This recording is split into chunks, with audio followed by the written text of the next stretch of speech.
Kita punya trauma, entah itu fiktif, entah nyata, entah apalah. Kita punya trauma kasus Siti Jenar. Orang yang mendalami la ilaha illallah secara intensif, ya, entah itu disebut kalimat sodo, bosuluk, boseloko, mbah kono semua.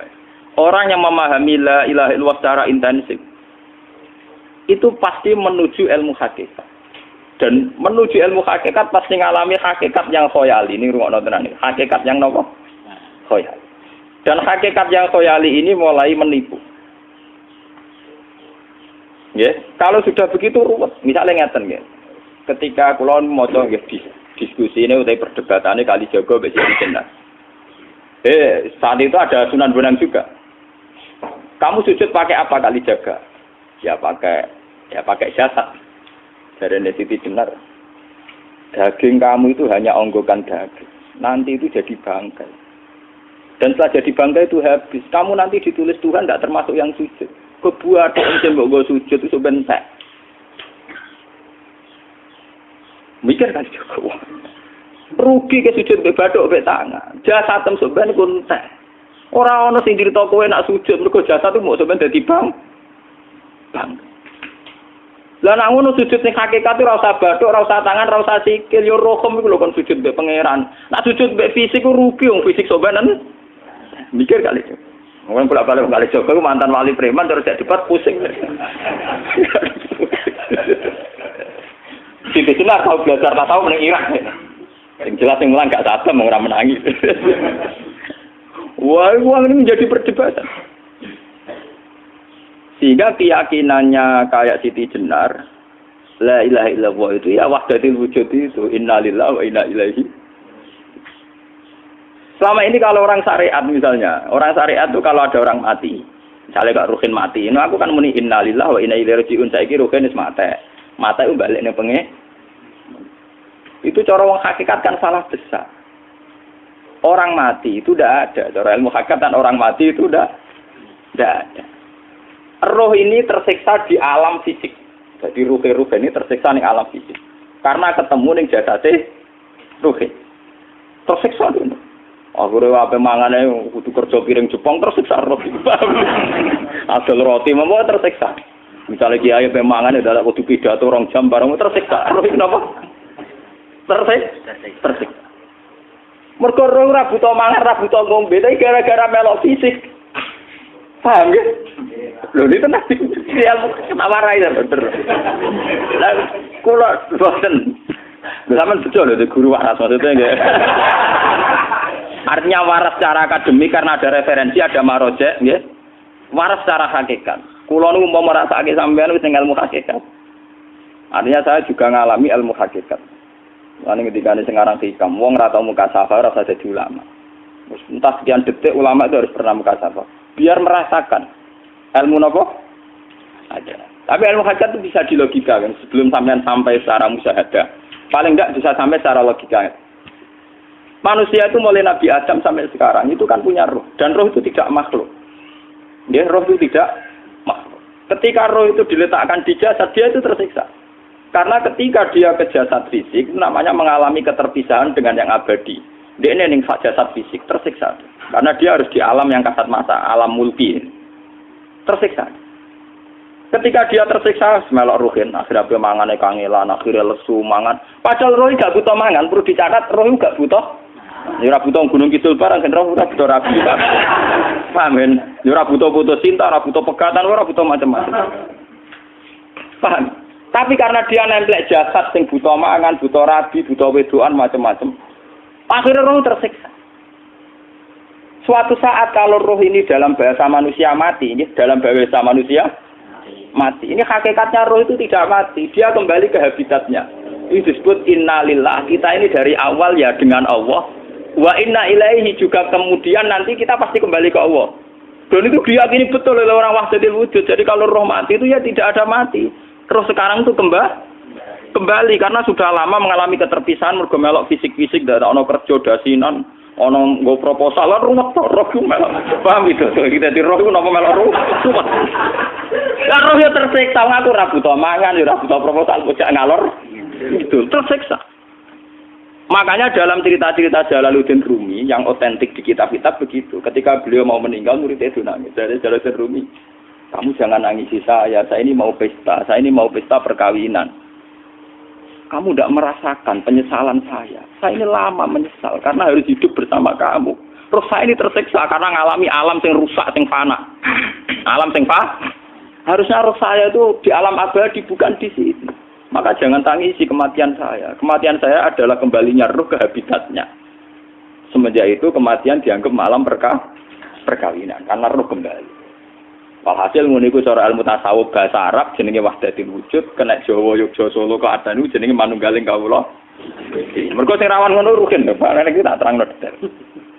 Dadi bathuk mesti iki buku sujud kan niku sampeyan ilang. Dadi seksine ora ono cara teorine sinten Siti. Rugi kowe.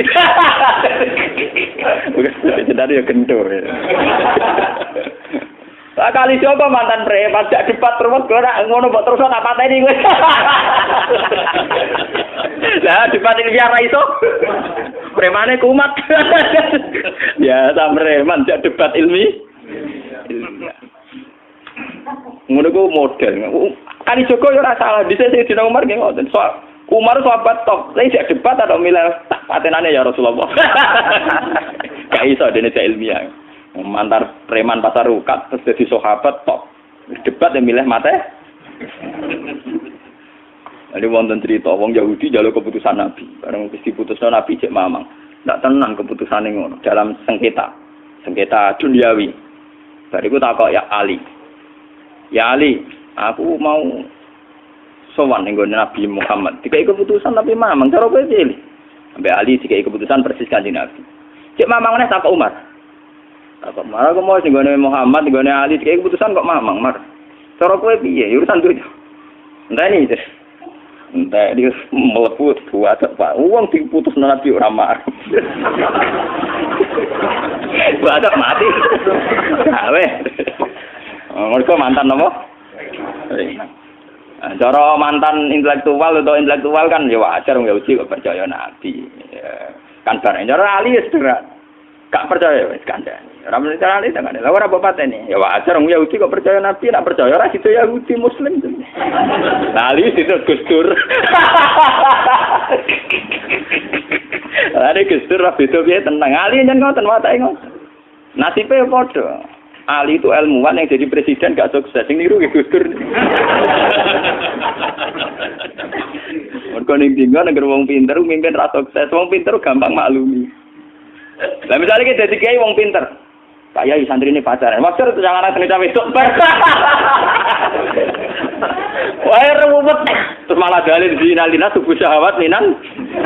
Piye padha tanpa pelaturan. Paham ya? Ruwet to. Mulane aja geman, iki kiai pinter teman-teman aja geman. Sing biasa wae ana syariate sithik-sithik. Sing kamane ana santri pacaran tersinggung, ana santri nakal tersinggung, sing ana rasane lha donya ana napa?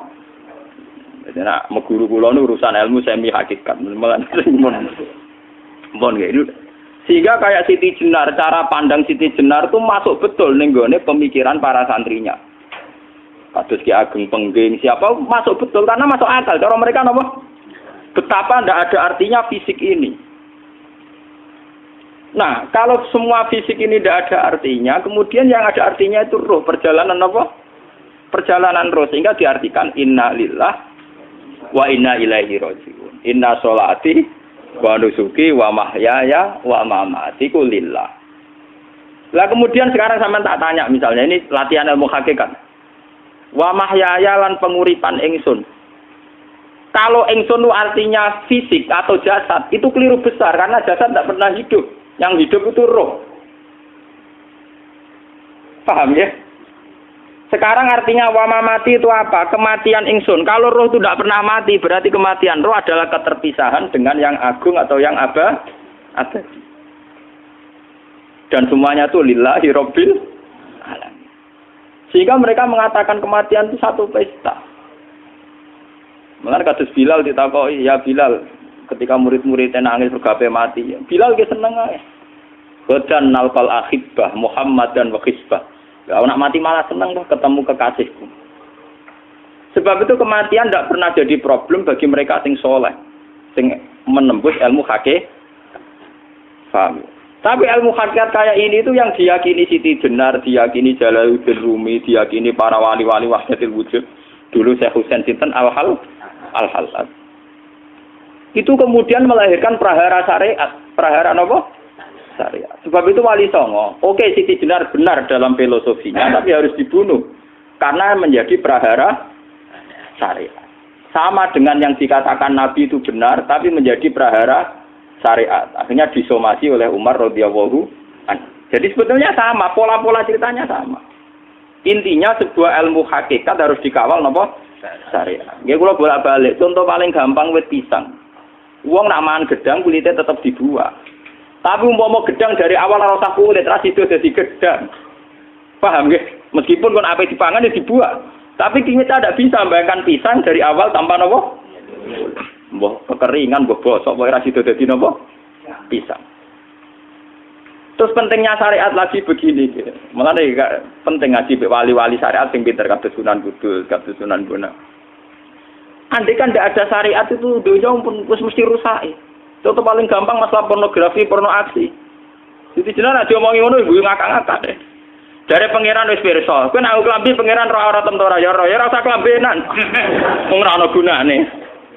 Kalau yang paling penting ku nazarullah, kenapa kowe klambenan barang, wong kowe klambenan ora pangeran tetep pirsa. Nyatane di jenar nak mulang nggih coba klambenan nang intine napa? Dinya ada nabi Sunan Bonang. Nah, aku percaya kabeh nazarullah ora usah napa? Klambenan. Tetapi teori ora usah klambenan iki dinggo tenan. Mulane nek pas wiridan aliran sesat ciri utama. Kira klambenan tenan. Lah ruwet to. Lho iki tenan iki cerita. Iki pentingnya ngaji nggih. Ben sampean ngerti variasi riwayat kemudian kita orang syariat harus kayak apa, kemudian kenapa menjadi aliran wahdatil wujud. Nah terus kita-kita ini ya, kita-kita ini kan orang syariat. Memang kelemahan orang syariat itu akeh kok sampean-sampean. Siji mesti ra kramat. Modele ora di dhuwit ya bingung. Rumet. Urip wong syariat lho apa? Dineng bojo wedi, dineng tangga wedi, pengaruhe menurun. Pancen orang syariat itu banyak kriminal tauhidnya itu memang jelas. Malah kiai-kiai fikih nak ketemu kiai-kiai sing setengah jaga wedi mergo iso nebak atine. Ndekne meriang langsung. Sing kiai ra tau salat keramat padahal ngambungan wong. Sumbu dina salat 4 waktu kok ora tau keramat. Wong ape buah utang tanggane iku keramat apane? Sing kono ngawur-ngawur sowan pirang. Meriang oleh syariat ngadepi wong hakikat napa? Mulane jogeman gitu dadi wong syariat sing ngene iku bahaya. Nah kula mboten ngarah. Sampai dadi wong syariat sing ra keramat. Bahaya sekali itu bagi perjalanan agama. Kalau sering ketemu kiai-kiai yang terkenal keramat di Juwaduk tiang-tiang hakikat. Ditantang kanca-kanca kula wani, nah tantang aku tetep rawani kok. Mikir deh. Karena orang yang sama-sama ke jalur hakikat tetap punya alamat, tetap wonten simahum fi wujhi min asaris sujud. Cara pandangnya mesti sama. Kalau nanti ketemu murid, ya artinya yang ikut aliran Siti Jenar, dia ada sholat, ada apa, hidup di satu tempat gitu. Padahal dia bisa baca ihya. Dulu pernah mondok di Mekah, pernah di Irak. Itu ya meresahkan para kiai. Kemudian sebagian mereka minta saya suruh ketemu. Ya walhasil kalau ketemu. Ketemu pertama gitu. Jenengan Gus Ba, tapi zaman roh jenengku teu pernah tak arani muka sapa. Nggih biasa mawon. Kula ora usah kenal jenengan nggih kenal. Dadi nggih kula biasa mawon. Lah niku pernah ngajari ajaran ning. Lah Gus ning donya tak enteni mau turu-turu ngenteni mati ngono Gus kok repot. Jawaban kula terus ya. Sampai jare wong hakikat wong ngenteni mati barang. Ya mati yo saiki iku. Rasa ngenteni saiki padha-padha wis napa? Wis mati. Ya saiki wis padha-padha wis urip. Wis padha kabeh. Nah cara ilmu hakikat itu kan terus sama semua. Napa? Sama semua. Tadi makanya itu tadi. Kalau baleni malih logika hakikat itu begitu ya. Roh itu ditiupkan oleh Tuhan ke kita. Kemudian roh karena ikut alam fisik, alam jasad, roh ngalami yang kita alami. Nggih.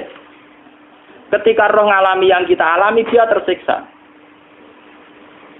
Nah, ketika roh sudah terpisah dari jasad yang mengekang, yang memenjara ini, dia senang terus kembali ke Tuhan. Ini disebut innalillahi wa inna ilaihi.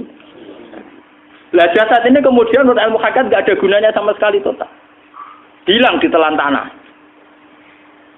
Lah kalau begitu jasad iki nak mbok agul-agulan, Gusti bathuk kula tak nggo sujud tangan kula ndi buktine tanganem wis ra ono. Bathuk wis ora. Mulane dari Siti Jenar, hanya wali bodoh kayak kalian yang punya ajaran bodoh begitu. Malah rasupan. Mulane Sunan Kalijaga semangat kon mateni mergo tambah omongane glodro nduk ndi. Tapi yang enggak disadari Siti Jenar yaitu tadi. Inti dari ilmu hakikat itu kan tunduk sama kersane Tuhan. Kalau sudah tunduk pada kersane Tuhan, kalau kersane Tuhan roh kita harus di jasad. Dan wujud jasad kita ini juga karena kehendak Tuhan. Kenapa yang wujudnya jasad yang karena kehendak Tuhan engkau ingkari? Sementara wujudnya roh tidak kamu ingkari. Toh wujudnya jasad ya bi iradatillah wa bi masyiatillah. Wujudnya roh ya bi wujudit bi masyiatillah wa ira. Harusnya fungsi jasad juga harus kamu akui toh Siti Jenar. Wong sekarang kita punya jasad ya bukan karena kita, karena kehendak Allah. Kenapa kamu ingkari? Berarti kamu ingkari kehendak meneng Siti Jenar.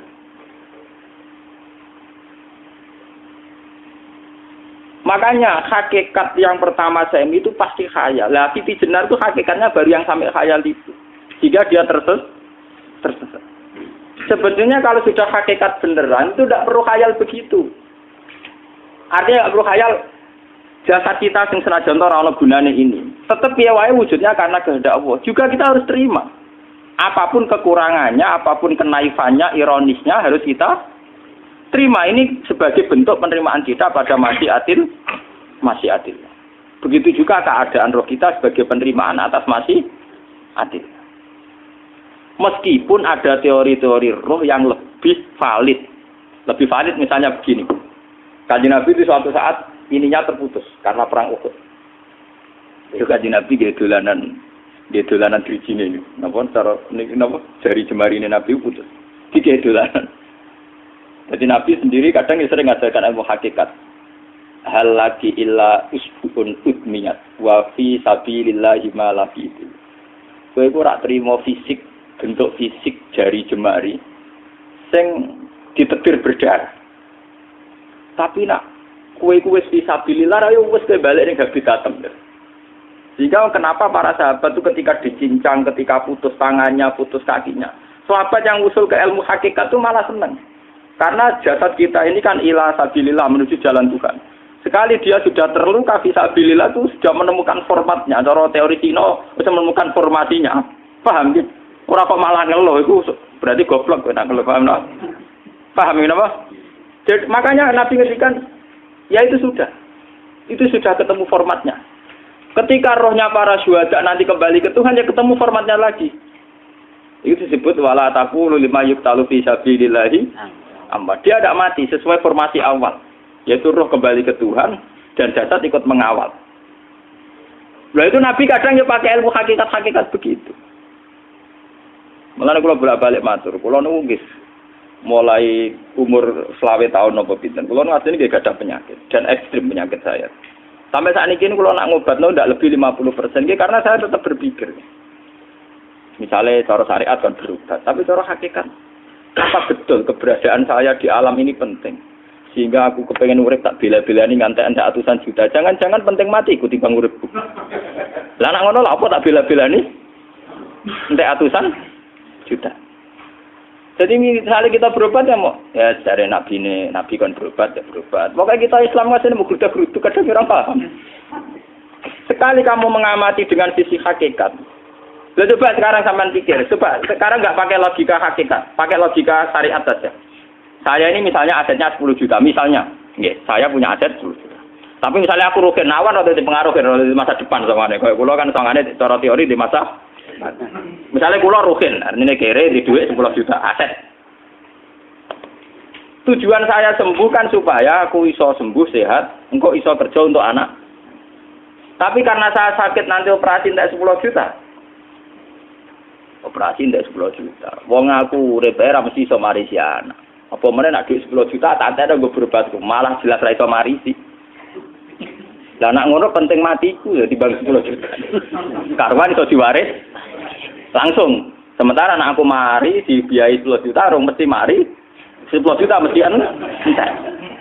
Artinya tidak ada jaminan kalau berobat itu secara visi ke depan lebih baik. Soalnya malah ngentekno donya nggak jelas akibat positifnya. Misalnya tetap lumpuh duwe teori loh. Bapak artinya apa?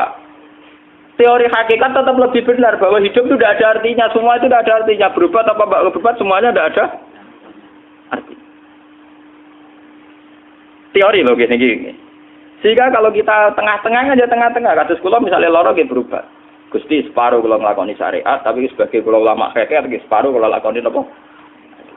Jadi kalau tetap buatan ngarah obat 100%. Tapi orang ngarah berobat, wong kalau tiang apa? Syariat. Tapi memang faktanya itu begitu. Cara Kanjeng Nabi kadang Kanjeng Nabi berobat.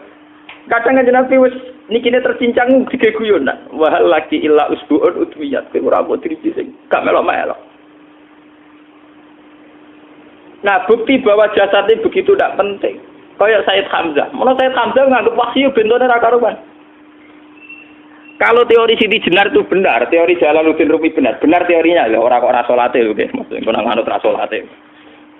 Benar cara analisis roh. Ketika Sayyid Hamzah dinyatakan mati oleh manusia, oleh hukum manusia dinyatakan mati karena dia sudah tidak bergerak.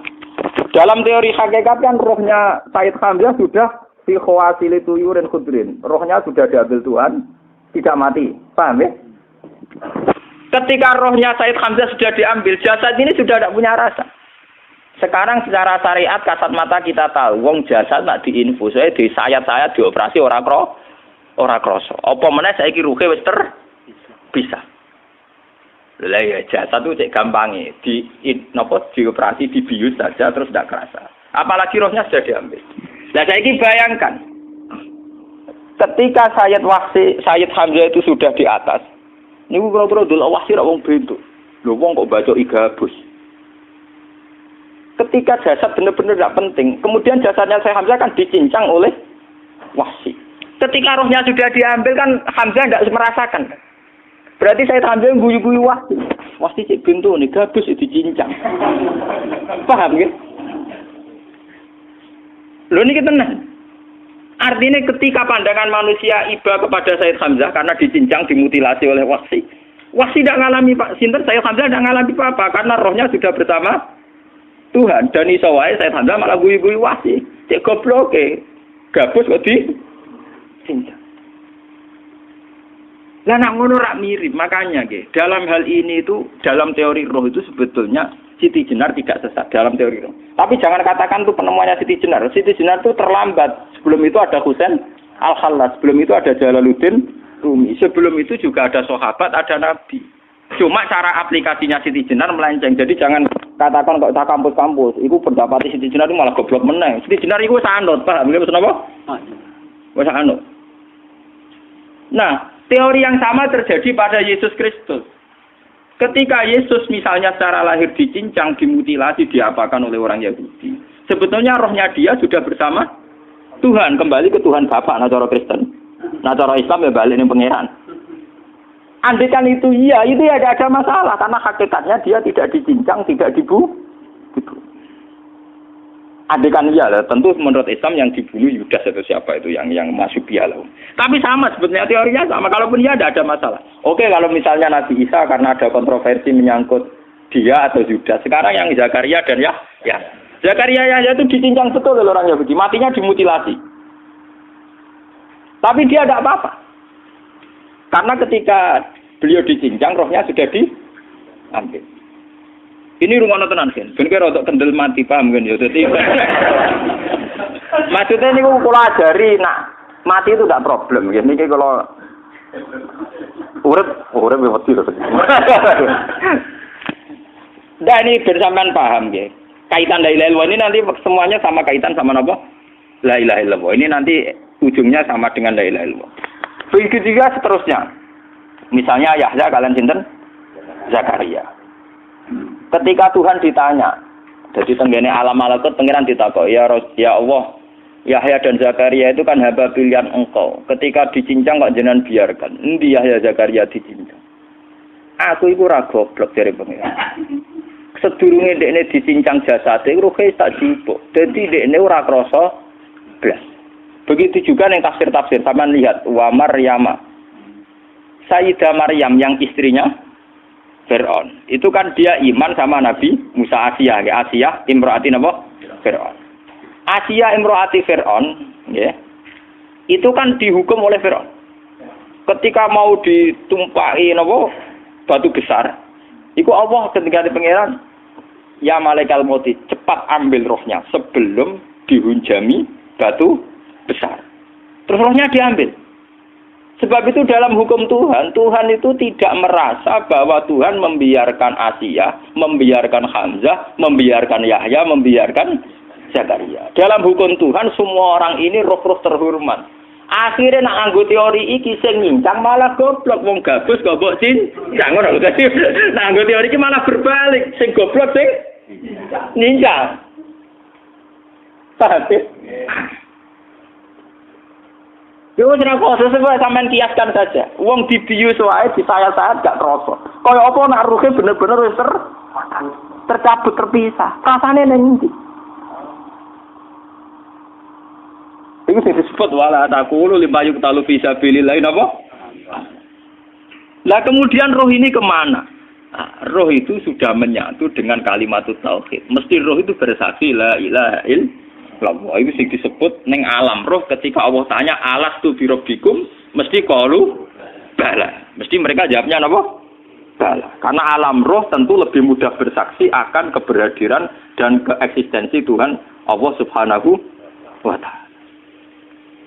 Paham ya, ini sama penting. Nah, ketika kalimat tauhid sudah menyatu kayak begini, itu mesti kalimat tauhid sing mesti langsung untuk swarga. Itu dimaksud Nabi mustaiqinan biha qalbu mukhlishon biha qalbu. Ati itu qalbu kan nggak bisa kamu artikan jantung atau liver kayak teori modern sekarang. Misalnya qalbun itu apa? Jadi kiai qalbun itu jantung. Nah, ngono beda mek liver. Lah nek liver apa kabidun niku akal-akalan aja padha ora paham. Bahasa kolbun, fikrun, aklun itu sesuatu yang misteri. Lah, roh ini kemudian dengan kalimat tauhid sudah menyatu disebut mukhlishon biha kolbu. Ada tingkat kemurnian hubungan roh dengan kalimat tauhid. Lah kalau begitu pasti dakhalal jannah. Karena tidak mungkin kalimat tauhid kok di neraka. Lah ini ngomong masalah-masalah hakikat. Wong sing gak tahu petualangan hakikat.